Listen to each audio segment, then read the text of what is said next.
황혜정의 삶은 평범했습니다. 시골에서 나고 자라 청춘을 카드판에서 보냈지만 지금은 여든을 바라보는 할머니가 되었죠.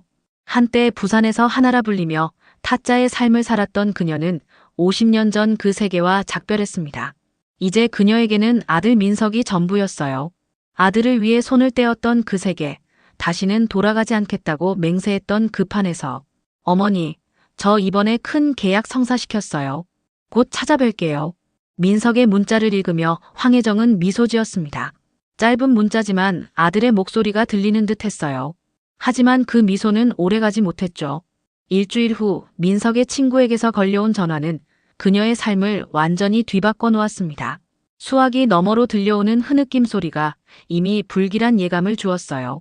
어머니, 민석이가 강원랜드. 그곳에서 민석은 도박에 빠져 있었습니다.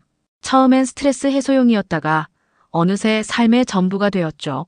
밤낮으로 카드를 붙잡고 모든 것을 잃어가면서도 다음 판을 기다렸어요.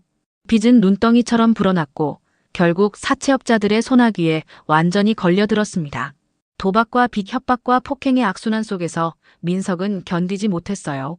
황혜정은 장례식장에서 아들의 얼굴을 쓰다듬었습니다. 마지막으로 만져보는 아들의 차가운 뺨, 멍이 든 얼굴, 부어오른 손가락. 폭행의 흔적이 역력했어요. 누가 이렇게 했는지, 무슨 말을 했는지, 얼마나 고통스러웠을지 생각할수록 가슴이 찢어졌습니다. 아들이 남긴 유서는 단 한 줄이었죠. 엄마 미안해.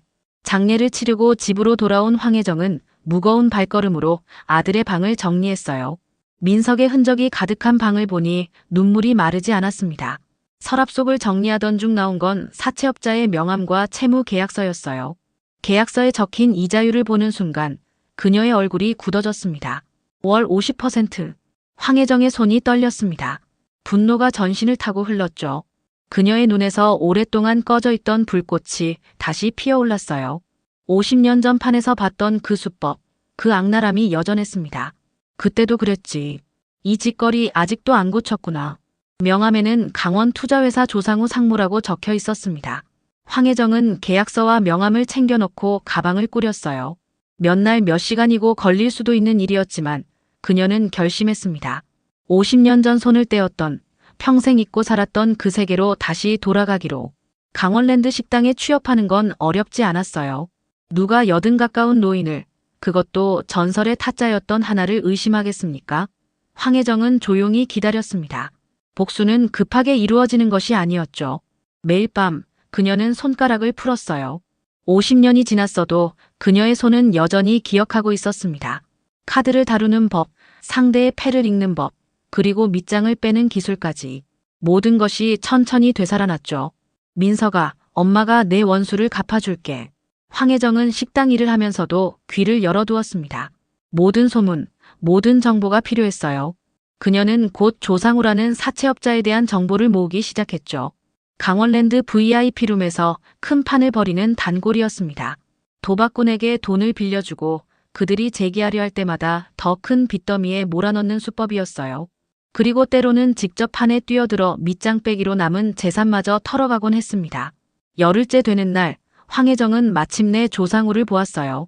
비싼 양복에 번쩍이는 시계, 오만한 미소를 지닌 50대 중반의 남자였습니다. 그의 주변에는 항상 두세 명의 부하들이 따라다녔죠. 황혜정은 그가 VIP룸으로 들어가는 모습을 지켜보았어요. 오늘이 바로 그날이었습니다. 큰 판 열린다더군요. 주방장이 귓속말로 속삭였어요. 조상무가 또 누굴 망치려나 봐요. 황혜정은 조용히 고개를 끄덕였습니다. 그녀는 오늘을 위해 준비해온 검은 원피스로 갈아입었어요. 오랫동안 간직해온 작은 금팔찌도 꺼냈죠. 민석이 20살 생일에 선물해준 것이었습니다. VIP룸은 이미 열기로 가득했어요. 두꺼운 담배 연기 사이로 흥분한 목소리들이 들려왔습니다. 8명 정도가 큰 테이블에 둘러앉아 있었죠. 중앙에는 조상우가 여유로운 표정으로 앉아 있었어요. 황혜정은 구석자리에 조용히 앉았습니다. 아무도 그녀에게 주목하지 않았어요. 그저 나이든 할머니일 뿐이었죠. 자, 시작해볼까? 조상우가 카드를 섞기 시작했습니다. 그의 손가락이 카드 위를 날아다녔어요. 겉으로 보기엔 평범한 섞기였지만 황혜정의 눈에는 모든 것이 보였습니다. 그가 특정 카드를 어떻게 조작하는지, 어떻게 밑장을 빼는지. 역시 그 짓이군. 황혜정은 속으로 중얼거렸어요. 그녀의 눈은 매서워졌죠. 이제 때를 기다리는 일만 남았습니다. 판이 진행될수록 테이블 위의 집은 조상우 앞으로 쌓여갔어요. 도박꾼들의 표정은 점점 어두워졌죠. 그중 한 사람이 일어나려 하자 조상우의 부하가 그의 어깨를 눌렀습니다. 아직 끝나지 않았습니다. 김 사장님. 황혜정은 그 광경을 지켜보며 50년 전 자신이 본 장면들을 떠올렸어요. 얼마나 많은 사람들이 이런 식으로 망했을까요? 그리고 그중 하나가 바로 자신의 아들이었다는 사실이 가슴을 찢었습니다. 판이 끝날 무렵 남자 한 명이 황혜정 옆으로 다가왔습니다. 70 가까이 보이는 신사였어요. 그는 잠시 그녀를 관찰하더니 낮은 목소리로 말을 건넸죠. 혹시 부산에서 하나로 불리던 분 아니십니까? 황혜정은 움찔했습니다. 오랫동안 들어보지 못한 이름이었어요. 그녀는 천천히 고개를 들었지만 대답하지는 않았죠. 맞으시군요. 신사는 쓴웃음을 지었습니다. 80년대 초반 부산 지하 카지노에서 뵌 적이 있습니다. 제가 25쯤 되었을 때였죠. 그때 선생님이 보여주신 기술은 아직도 잊을 수 없어요. 황혜정은 여전히 침묵을 지켰습니다. 하지만 그녀의 눈빛이 변했어요. 예전의 하나가 잠시 되살아난 듯했죠. 저 사람 조상우라고 합니다. 요즘 강원랜드에서 가장 악명 높은 사채업자죠. 밑장 빼기로 유명한데 선생님 앞에선 초보에 불과할 겁니다. 황혜정의 입가에 희미한 미소가 맴돌았어요. 그렇게 보이나요?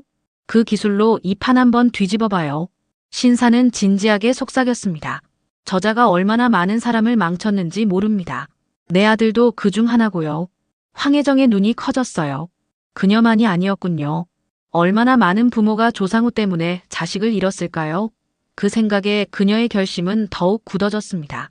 지금 막 새로운 판이 시작됩니다. 선생님이 들어가실 적기예요.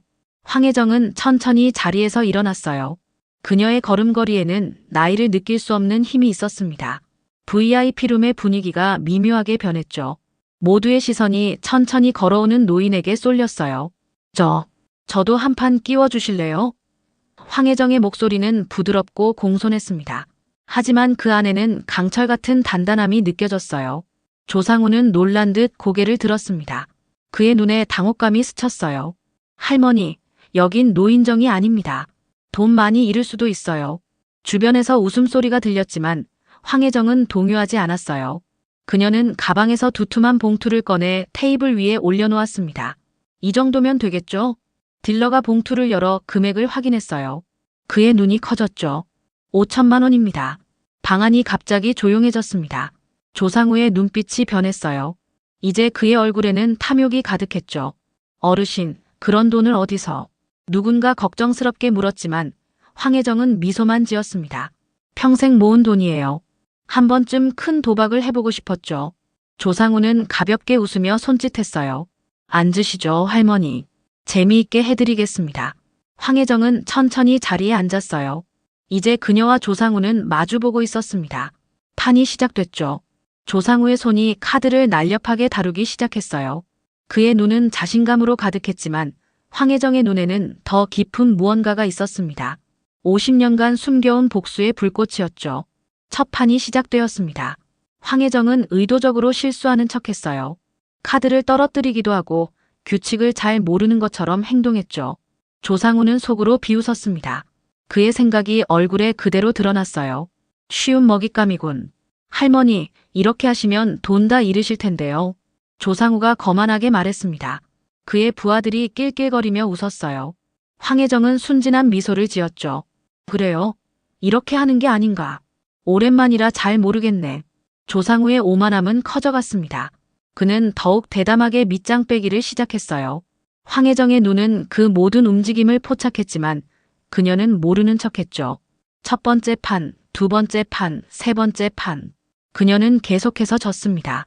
이런, 운이 없네요. 황혜정이 한숨을 쉬었어요. 그녀의 앞에 놓인 집은 점점 줄어들고 있었죠. 조상우는 승리의 미소를 지었습니다. 할머니, 그만두실래요? 더 잃기 전에. 아니요, 계속할게요. 아직 남았으니까요. 황혜정은 결연한 표정으로 말했습니다. 네 번째 판, 다섯 번째 판. 황혜정의 집은 이제 초기 금액의 절반도 남지 않았어요. 주변 사람들은 안타까운 표정으로 그녀를 바라봤죠. 일부는 수군거렸습니다. 저 할머니 뭔가 착각하고 있는 거 아냐? 전설이라더니 그냥 평범한 노인네였네. 하지만 황혜정의 눈빛은 변하지 않았어요. 그녀는 조상우의 모든 움직임, 모든 습관을 기억해두고 있었습니다. 특히 그가 밑장을 빼는 정확한 순간을, 그의 작은 버릇까지도요. 왼쪽 엄지손가락으로 테이블을 살짝 누를 때, 오른쪽 눈가가 미세하게 움직일 때, 그 모든 것을 황혜정은 놓치지 않았어요. 6번째 판입니다. 딜러가 새 카드를 나눠주기 시작했어요. 조상우는 이제 완전히 방심한 상태였습니다. 그는 거만하게 웃으며 말했어요. 할머니, 이제 얼마 안 남았네요. 다음 판에 올인하시겠어요? 황혜정은 천천히 고개를 끄덕였죠. 그래요, 마지막 승부를 보죠. 테이블 위에 긴장감이 고조되었습니다. 모두가 이 특이한 할머니의 마지막을 보려는 듯 가까이 모여들었어요. 조상우는 카드를 섞기 시작했습니다. 그의 손가락이 카드 위를 날아다녔죠. 완벽한 밑장 빼기를 준비하고 있었어요. 황혜정은 이제 미세하게 자세를 바꿨습니다. 그녀의 손가락이 테이블 위에서 살짝 움직였어요. 아무도 알아차리지 못할 만큼 미묘한 변화였죠.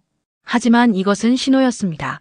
50년 전 부산에서 하나로 불리던 타짜가 돌아왔다는 신호. 자, 베팅하세요. 딜러가 말했어요. 황혜정은 남은 모든 칩을 밀어 넣었습니다.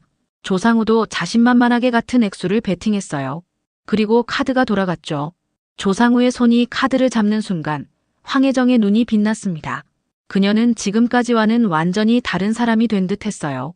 등은 곧게 펴졌고 손가락은 테이블 위에서 우아하게 움직였죠.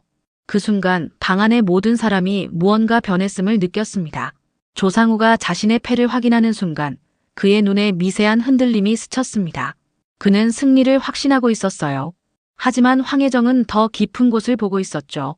그녀는 조상우의 눈동자에 비친 카드의 반사광까지 읽어내고 있었습니다. 추가 베팅 어떠세요? 황혜정이 부드럽게 말했어요. 그녀의 목소리는 나지막했지만 방 안 모든 사람이 그 말을 들을 수 있었습니다. 조상우는 의아한 표정을 지었어요. 지금까지 계속 진 할머니가 갑자기 자신감을 보이다니. 그는 잠시 망설였지만 욕심을 이기지 못했죠. 좋습니다. 얼마나 더 베팅하시겠어요? 황혜정은 가방에서 또 다른 봉투를 꺼냈습니다. 이것까지 걸게요. 봉투 안에는 아들 민석의 장례식 사진과 유서가 들어있었어요. 그리고 그 아래에는 사채 계약서가 있었죠. 조상우의 이름과 도장이 선명했습니다. 이게 뭡니까? 조상우가 당황한 표정으로 물었어요. 내 아들이 당신에게 빌린 돈의 증거예요. 황혜정의 목소리가 변했습니다. 더 이상 약한 노인의 목소리가 아니었어요. 그녀의 눈에서는 차가운 분노가 느껴졌죠. 월 50%. 어떻게 그런 이자를 받을 수 있죠? 방안이 순식간에 얼어붙었습니다. 모두의 시선이 황혜정과 조상우에게 집중됐어요. 당신, 누구십니까? 조상우의 목소리가 떨렸습니다. 내 아들 민석, 기억나요? 한 달 전에 스스로 목숨을 끊은 사람이에요. 조상우의 얼굴이 창백해졌어요. 그는 기억해냈습니다. 빚을 갚지 못해 괴롭히던 젊은 사업가, 결국 스스로 목숨을 끊은 그 사람. 사업일 뿐입니다. 조상우가 변명했어요. 돈을 빌리는 건 그 사람의 선택이었고, 그럼 이것도 선택인가요? 황혜정이 조용히 말했습니다. 그녀는 손을 들어 조상우의 손목을 붙잡았어요. 놀라울 정도로 강한 힘이었죠. 내가 당신의 밑장 빼기를 다 봤다는 것도요. 조상우의 얼굴이 핏기를 잃었습니다. 그는 손을 빼려 했지만 황혜정의 손아귀는 놀라울 정도로 단단했어요. 너 그 짓 아직도 하냐? 그때랑 똑같다. 황혜정의 목소리가 더욱 낮아졌습니다. 손가락 한마디도 안 늘었네. 조상우의 눈이 커졌어요. 당신, 설마 부산에서 하나라 불리던 사람이야. 옆에 있던 노신사가 말을 이었습니다. 이 바닥에서 전설이지. 딜러가 카드를 공개했어요. 황혜정의 패는 완벽했습니다. 모두가 놀란 표정으로 지켜봤죠. 조상우의 얼굴이 창백해졌어요. 그는 황혜정이 자신의 밑장 빼기를 알고 있었다는 것을 깨달았습니다. 더 끔찍한 것은 그녀가 그것을 역이용했다는 사실이었죠. 어떻게? 조상우의 목소리가 떨렸어요. 50년 전 너와 똑같은 수법을 쓰는 사람들을 많이 봤어. 황혜정이 조용히 말했습니다. 그리고 그들 모두 내 앞에서 무릎을 꿇었지. 방 안의 공기가 얼어붙었어요. 모두가 조상우의 몰락을 지켜보고 있었습니다. 그의 부하들조차 입을 다물었죠. 누구도 황혜정에게 대적할 생각을 하지 않았어요. 이런 일이. 조상우가 중얼거렸습니다. 그의 자신감은 완전히 사라졌어요. 테이블 위에는 이제 그가 잃은 엄청난 액수의 칩이 쌓여 있었죠. 황혜정은 천천히 자리에서 일어났습니다. 그녀의 키는 작았지만 이 순간만큼은 방 안에서 가장 큰 존재처럼 느껴졌어요. 내 아들이 당신에게 얼마를 빚졌죠? 황혜정이 물었습니다.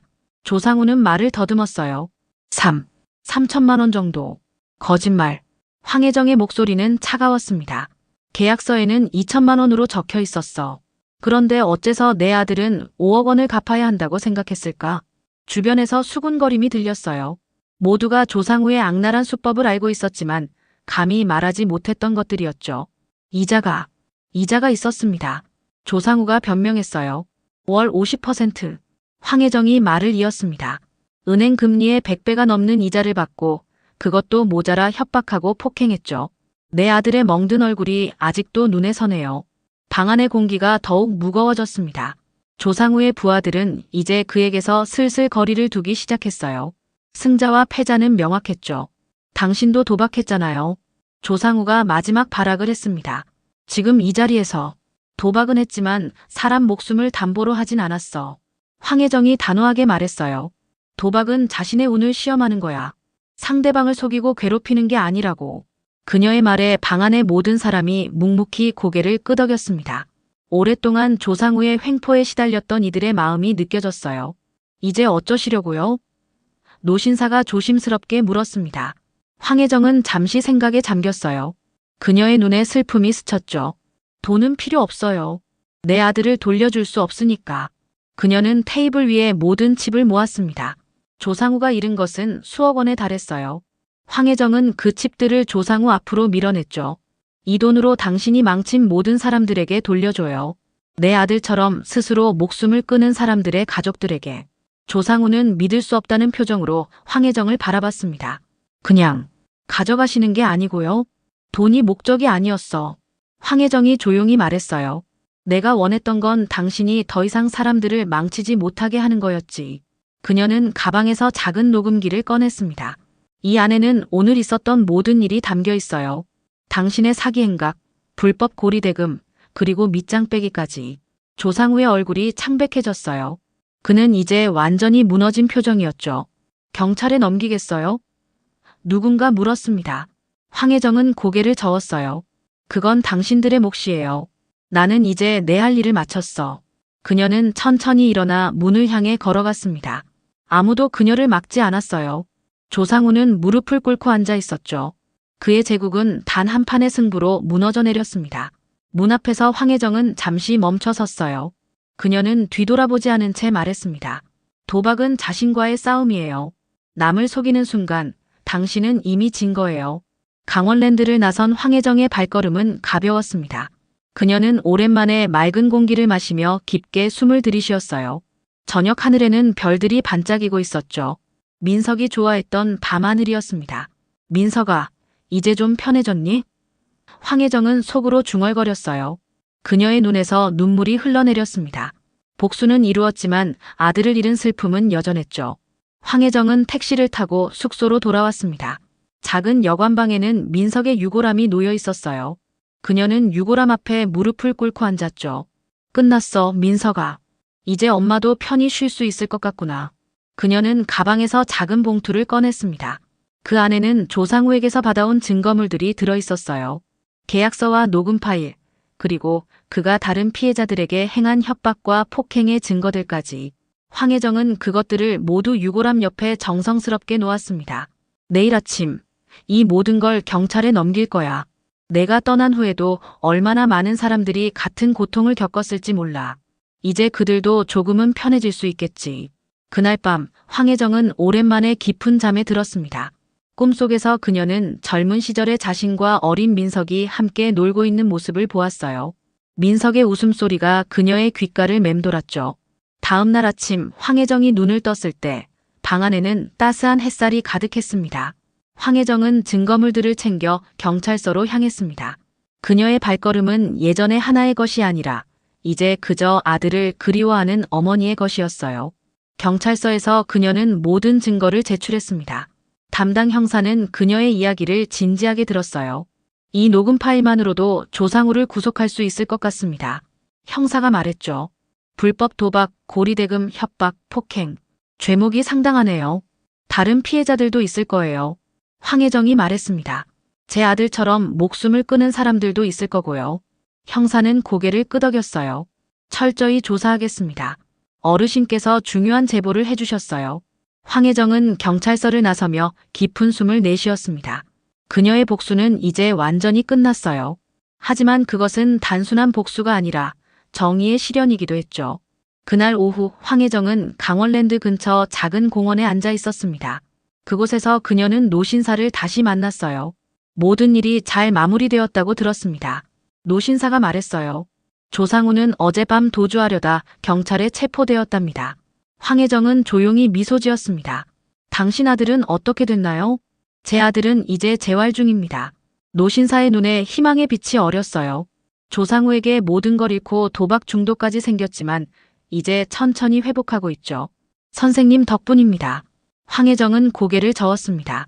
제가 한 일은 없어요. 그저 오래된 빚을 갚았을 뿐이죠. 많은 사람들이 선생님께 감사하고 있습니다. 조상우의 피해자들이요. 노신사가 진심 어린 목소리로 말했어요. 그들 중 몇몇은 자신들의 돈을 되찾을 수 있게 되었고 또 누군가는 진실을 알게 되어 마음의 짐을 내려놓았죠. 황혜정은 공원 벤치에 앉아 먼 산을 바라보았습니다. 강원도의 산맥이 저녁 노을에 물들어 있었어요. 아름다운 풍경이었죠. 민석이 마지막으로 봤을지도 모르는 풍경. 이제 어디로 가실 건가요? 노신사가 물었습니다. 황혜정은 잠시 생각에 잠겼어요. 집으로 돌아갈 거예요. 민석이의 유골함을 모시고. 그녀의 목소리가 살짝 떨렸습니다. 아무리 강한 하나라 할지라도 아들을 잃은 어머니의 슬픔은 감출 수 없었어요. 혹시 노신사가 조심스럽게 말을 꺼냈습니다. 다시 한번 카드를 잡으실 생각은 없으신지요? 선생님 같은 분이 계시면 이 바닥도 조금은 깨끗해질 텐데요. 황혜정은 부드럽게 웃었어요. 그 세계는 이제 저와 맞지 않아요. 50년 전에 손을 뗀 이유가 있었죠. 이번만큼은 아들을 위해 예외였어요. 노신사는 이해한다는 듯 고개를 끄덕였습니다. 선생님을 만나 뵙게 되어 영광이었습니다. 하나의 전설은 계속 이어질 겁니다. 황혜정은 일어나 노신사와 작별 인사를 나눴어요. 그녀는 마지막으로 강원랜드를 바라보았습니다. 화려한 불빛이 어둠 속에서 빛나고 있었죠. 누군가에겐 꿈의 장소이고 누군가에겐 악몽의 장소인 곳. 그녀에게는 이제 과거의 한 장이 될 뿐이었어요. 다음 날 아침 황혜정은 아들의 유골함을 안고 기차에 올랐습니다. 창밖으로 스쳐 지나가는 풍경을 바라보며 그녀는 민석과의 추억들을 하나하나 떠올렸어요. 아들의 첫걸음마, 첫 학교 입학식, 대학 졸업식, 그리고 마지막 모습까지. 엄마가 해야 할 일은 다 했어, 민석아. 황혜정이 속으로 중얼거렸습니다. 이제 편히 쉬렴. 기차가 고양역에 도착했을 때 황혜정은 새로운 결심을 했어요. 그녀는 이제 민석이 남긴 빚을 모두 갚고 그가 하고 싶었던 일을 대신 이루어주기로 했습니다. 민석은 항상 어려운 이웃을 돕고 싶어 했었죠. 집으로 돌아온 황혜정은 민석의 방을 정리했습니다. 그의 책상 서랍에서 그녀는 자원봉사 계획서를 발견했어요. 도박 중독자 재활 프로그램이라고 적혀 있었죠. 내가 하고 싶었던 일이구나. 황혜정의 눈에 눈물이 고였습니다. 그로부터 한 달 후 황혜정은 작은 재활센터에서 자원봉사를 시작했어요. 그녀는 도박으로 인생을 망친 사람들에게 자신의 이야기를 들려주었습니다. 한때 타짜였던 그녀의 경험, 아들을 잃은 어머니의 슬픔, 그리고 복수 대신 정의를 선택한 이야기. 복수는 칼보다 차가운 이성이 깔린 판에서 완성됩니다. 황혜정이 말했어요. 하지만 진정한 승리는 자신의 삶을 되찾는 것에 있죠. 누군가에게는 지옥, 누군가에겐 마지막 승부처였던 그 세계에서 벗어나 새로운 삶을 시작하는 것. 그것이 가장 아름다운 승리입니다.